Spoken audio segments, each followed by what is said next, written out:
et donc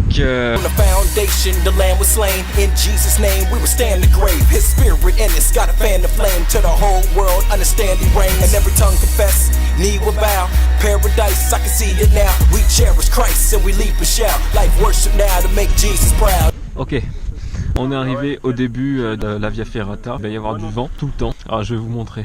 On va pas tarder à monter dans un hélicoptère. Alors, préparez-vous.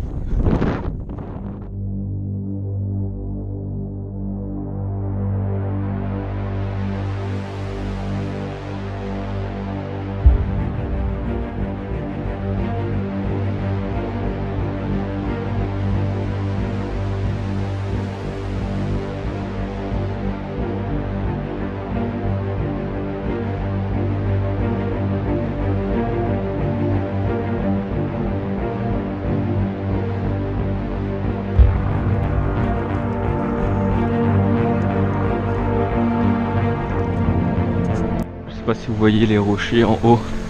Là, on était à cette hauteur là tout à l'heure.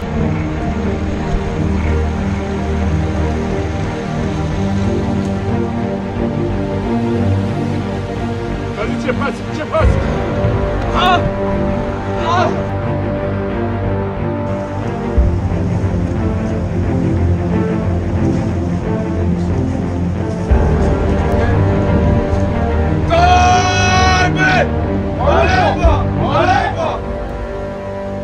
Pour moi, le vertige, c'est ça.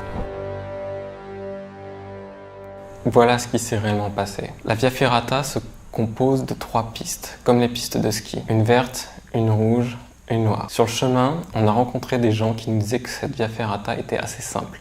Du coup, la majorité du groupe a voulu commencer par la piste la plus difficile, c'est-à-dire la noire. Il faut savoir que c'est la première fois que je faisais une Via Ferrata, ce qui était également le cas pour Emmanuel, le 5e gars qui nous a rejoint. Et en plus de ça, à la base, j'ai peur du vide. Ce week-end, c'était vraiment un défi. Je m'étais préparé physiquement, parce que pour moi, la peur du vide, c'est mental. Donc je me suis dit que si j'étais bien physiquement, je n'aurais plus qu'à me concentrer uniquement sur le fait de ne pas regarder en bas, de regarder mes prises, etc. Malheureusement, ce qui devait arriver arriva. Emmanuel et moi, on a eu très rapidement peur de la hauteur. Du coup, on a rebroussé chemin pour faire la piste verte. Il y a eu un petit changement de programme. On se retrouve à faire la piste verte.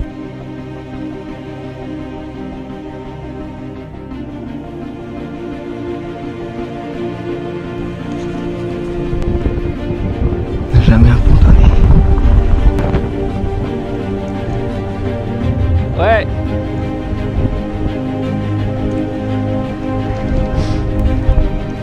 Pour moi aussi c'est dur.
Au moment de terminer la piste verte et pendant que mes camarades faisaient la piste noire, je me posais des questions sur le lendemain puisqu'il était question de faire une deuxième Via Ferrata encore plus difficile.